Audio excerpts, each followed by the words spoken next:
සුබ දවසක් සියලු දෙනාටම. අපි පස් දෙනාම ශ්‍රී ලංකා යුද හමුදාවේ සේවය කරලා විශ්‍රාම ගොස් රුසියානු හමුදාවට වැදීමට ආපු 5 දෙනෙක්.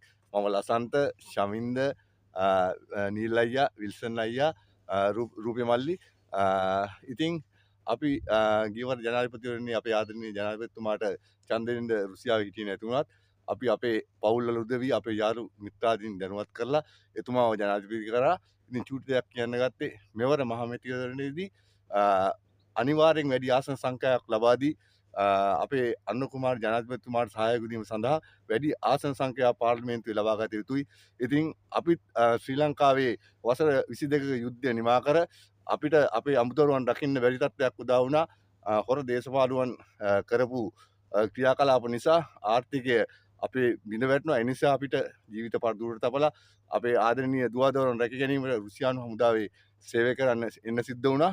ඉතින් අපිට මෙවර මහමැතිවරණයේදී අපේ වටිනා ඡන්දය මාලිමාව වෙනුවෙන් පාවිච්චි කරන්න එන්න බැරි වුණත් අපි අපේ යාළු මිත්‍රාදීන් එතකොට පවුලේ උදවිය සියලු දෙනාම දැනුවත් කරලා අපේ උපරිම සහයෝගය දීලා මෙවර අපි මාලිමාව උපරිමයෙන් ජාග්‍රහණය කරලා පාර්ලිමේන්තුවේ වැඩි ආසන සංඛ්‍යාවක් ලබා දෙන්න ක්‍රියා කරනවා.